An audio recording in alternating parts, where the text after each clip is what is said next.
আসসালামু আলাইকুম। আহমেদ শাহরুখ বলছিলাম। আশা করি সবাই ভালো আছেন। আমি আরও একটা ভিডিও নিয়ে আসলাম। আমি 15ই আগস্ট নিয়ে কিছু কথা বলবো এবং সমসাময়িক কিছু প্রসঙ্গ নিয়ে কয়েকটা কথা বলবো। প্রথমেই ব্যর্থহীন কণ্ঠে ক্লিয়ার করে নিচ্ছি, আমি আওয়ামী লীগের কেউ না, আমি বিএনপির কেউ না, আমি জামাত শিবিরের কেউ না, আমি চরমনায়ের কেউ না, আমি হেফাজতে ইসলামের কেউ না, আমি হাত পাখার কেউ না, আমি লাঙ্গলের কেউ না, আমি জাতীয় পার্টির কেউ না। আমি আহমেদ শাহরুখ বাংলাদেশের একজন শিক্ষিত নাগরিক, সুনাগরিক এবং সাধারণ একজন নাগরিক। এই বিষয়টা আমি প্রথমেই আমি একদম ক্লিয়ার করে নিলাম। এখন কথায় আসি। 15ই আগস্ট কি হয়েছিল সেই দিন? সেই দিন আমাদের বাংলাদেশের মহান একজন নেতা, মুক্তিযুদ্ধে যার অবদান অস্বীকার করার কোনো উপায় নেই, যার নেতৃত্বে এই বাংলাদেশটা আল্লাহর রহমতে স্বাধীন হয়েছে, এটা অস্বীকার করার কোনো উপায় নেই। বঙ্গবন্ধু শেখ মুজিবুর রহমান এবং তার পরিবারকে সপরিবারে নির্মমভাবে এই 15ই আগস্ট হত্যা করা হয়েছিল। তো এই বিষয়টা অবশ্যই অনেক শোকের, অনেক দুঃখের। তো বিগত দিনগুলোর কথা যদি বলি, এই বিষয়টা যে কোনো মানুষ, যেহেতু ওই জায়গায় একটা ছোট্ট শিশুকে পর্যন্ত প্রাণের রেহাই দেওয়া হয় নাই, এই বিষয়টা যে কেউ দেখতো, শুনতো, তার কলিজায় এইখানে লাগতো ব্যাপারটা। আবার অনেকে এই ব্যাপারটাকে নিয়ে দলগত অনেক ফায়দাও লুটছে, মানে একটা উৎসবের মতন, একটা তাদের নিজেদের স্বার্থ সিদ্ধি, স্বার্থ হাসিল করার একটা ব্যাপার দলীয়ভাবে, এরকম অনেকে করছে। আবার অনেকে মন থেকেই ব্যাপারটাকে মানে শোক হিসেবে একটা দেখছে, তাই না? এবং সেই জিনিসটা অন্তরের মধ্যে ধারণ করছে। এখন বেশিরভাগ মানুষের কাছে এই ব্যাপারটা উল্টে গেল কিভাবে, সেই কথাটাতে একটু আসি। সেটা হচ্ছে, ছাত্র আন্দোলন যখন হচ্ছিল তখন আমাদের সাবেক প্রধানমন্ত্রী বারবার বলছিলেন যে যখন বেশ কয়েকজন ছাত্র মারা গেল, আমাদের আবু সাঈদ এভাবে শহীদ হলেন, মানে আমার তো মনে হয় না যে তার মৃত্যু, তাকে যেভাবে মানে পয়েন্ট ব্ল্যাঙ্ক রেঞ্জে তাকে শুট করা হয়েছে এবং এই মানুষটা যেভাবে মারা গেছে, যেভাবে শহীদ হয়েছে, এই মৃত্যু কে বলতে পারবে? মুগ্ধর মৃত্যু কে বলতে পারবে? আরো যারা ছাত্র আন্দোলনে শহীদ হয়েছেন তাদের মৃত্যু কে বলতে পারবে? তা আমাদের সাবেক প্রধানমন্ত্রী শেখ হাসিনা উনি তখন বলতেছিলেন কি, যে স্বজন হারানোর ব্যথা আমি বুঝি, আমার থেকে ভালো আর কি বুঝে, কে বুঝে?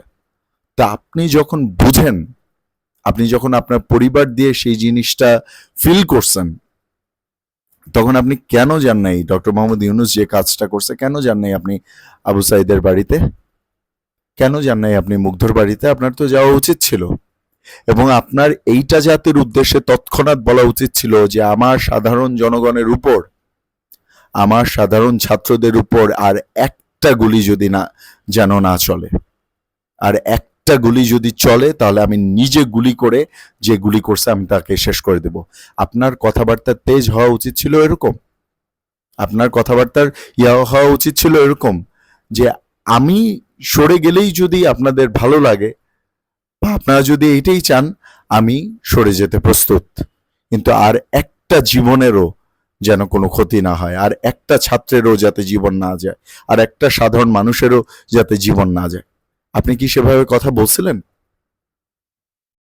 যার ফলশ্রুতিতে কি হয়েছে জানেন?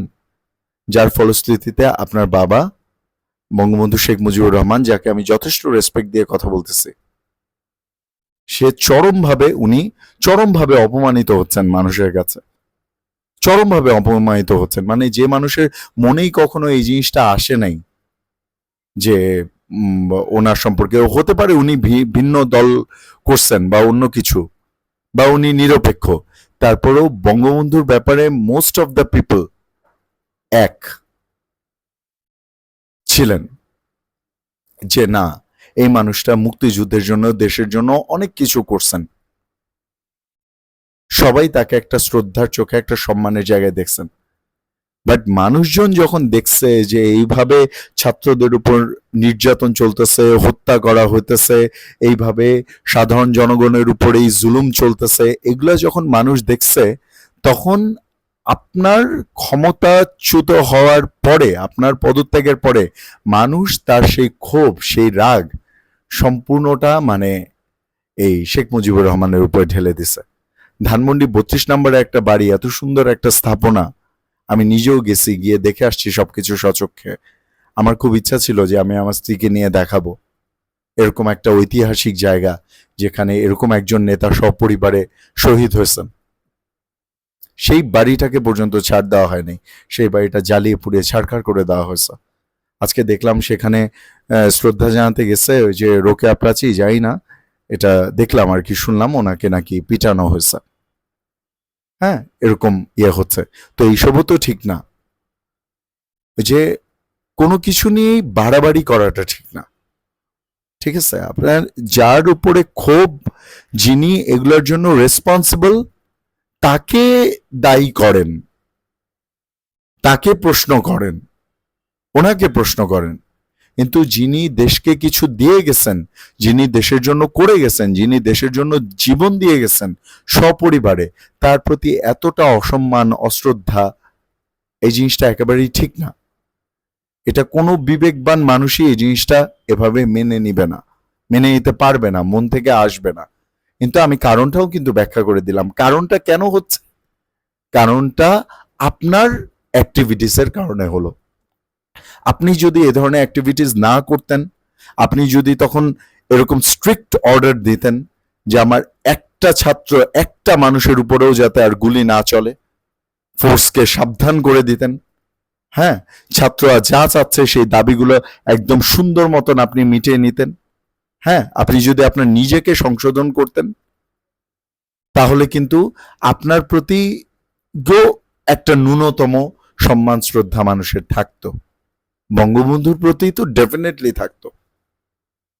কিন্তু আপনি এই জিনিসটাকে বাড়াতে বাড়াতে বাড়াতে বাড়াতে এমন পর্যায়ে নিয়ে গেছেন যে আপনার নিজেরও খুব মানে বাজে রকম ভাবে পতন হয়েছে, এবং বঙ্গবন্ধুর প্রতি আজকে এতটা অসম্মান, এতটা অশ্রদ্ধা।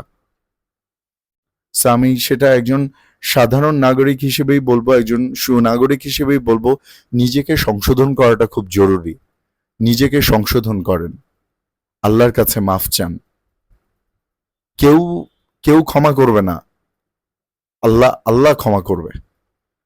আল্লাহর কাছে মাফ চান, কারণ যা হয়েছে, যে অপরাধ হয়েছে, যে পাপ হয়েছে, যত মায়ের বুক খালি হয়েছে, এটা ভয়াবহ পাপ, ভয়াবহ গুনাহ। এই মানুষের চোখের পানি, এই আবু সাইদের এভাবে মৃত্যু, এই মুগ্ধর এভাবে মৃত্যু, এই ছাত্রগুলার, এই ট্যালেন্টেড ছাত্রগুলার এভাবে মৃত্যু, এই সাধারণ জনগণের এভাবে মৃত্যু, এত রক্তপাত, ভয়াবহ গুনাহ, ভয়াবহ অপরাধ, ভয়াবহ পাপ হয়ে গেছে। তো এটাই আর কি, এটাই আমার বলার ছিল যে 15ই আগস্টকে এই কারণে মানুষ এখন আর শ্রদ্ধা বা ওরকম শোকের চোখে দেখছে না, কারণ তারা জুলাইয়ে যে রক্ত দেখছে, যে শোক দেখছে, যে কান্না দেখছে, ওখানে তাদের মনে যে ক্ষোভ, যে জেদের তৈরি হয়েছে, যে কষ্টের তৈরি হয়েছে, এই কষ্ট, এই জেদের ব্যাপ্তি অনেক বিশাল, এবং সেটা আপনার কৃতকর্মের মানে প্রাশ্চিত্য করতেছে আপনার বাবা, আপনার পরিবার। তো এটা কেমন হলো না? তো যাই হোক, এটাই আমি বলবো আর কি, এই কিছু কথা আমার বলার ছিল। তো সবশেষে আমার মেসেজ একটাই, যে কোনো কিছু নিয়েই বাড়াবাড়ি জিনিসটা ভালো না, মধ্যম পন্থা অবলম্বন করা ভালো। এবং আমি আল্লাহর কাছে দোয়া করি যে আমার দেশটা সুযোগ্য নেতৃত্বে, সৎ নেতৃত্বে সুন্দর স্বনির্ভর বাংলাদেশ হয়ে গড়ে উঠুক, এটাই আমার চাওয়া। আপনারা সবাই আমার জন্য বিশেষভাবে দোয়া করবেন, আমার পরিবারের জন্য বিশেষভাবে দোয়া করবেন। আমি যদি ভুল কিছু বলে থাকি, ক্ষমা সুন্দর দৃষ্টিতে দেখবেন। কিন্তু আল্লাহর উপর ভরসা করে বলি যে আমার কাছে মনে হয় না যে আমি ভুল কিছু বলছি। আমি আমার মনের থেকে যে কথাগুলো আসছে আমি সেটাই বলছি, ভেবে দেখবেন। এটাই আর কি, আমার দেশের জন্য আমি অনেক দোয়া করছি, আমার দেশকে আল্লাহ পাক হেফাজত করুন পুরো বিশ্বকে। এই পুরো পৃথিবীটাই যে এই পুরো পৃথিবীতেই যে আল্লাহ পাক আমাদেরকে আশরাফুল মাখলুকাত করে পাঠিয়েছেন, এই জিনিসটা আমরা ভুলে যাই।